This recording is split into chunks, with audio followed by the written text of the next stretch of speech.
যেদিন এদের হত্যার বিচার করা হবে সেদিন আমি মনে করি আমাদের রাজনীতি, আমাদের কর্মশালা, আমাদের সকল কর্মকাণ্ড সেদিন সফল হবে। বন্ধুরা, প্রিয় বন্ধুরা, আজকে এই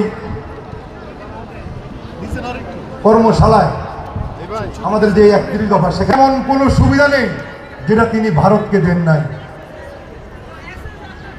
শুধু বাংলাদেশের মানচিত্র, বাংলাদেশের পতাকাটা বাকি ছিল ভারতকে দেওয়ার, আর সব কিছু তিনি ভারতকে দিয়েছিলেন শুধুমাত্র অবৈধভাবে ক্ষমতায় টিকে থাকার জন্য।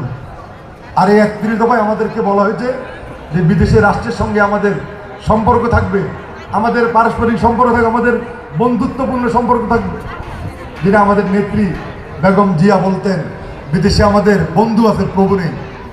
তাই আমরা বলতে চাই এই 31 দফার আলোকে যারা আমাদের বন্ধু দেশ, তাদেরকে অনুরোধ করব, বন্ধু হিসাবে থাকেন, আমাদের উপর চেপে আমাদের পৌঁছা নেওয়ার জন্য চেষ্টা করবেন না। কারণ বাংলাদেশের মানুষ আন্দোলন সংগ্রামের মধ্য দিয়ে যেমনি স্বাধীনতা এনেছে, ঠিক তেমনিভাবে স্বৈরাচার মুক্ত করেছে এবং এই ফ্যাসিবাদ মুক্ত করেছে বাংলাদেশের মানুষ।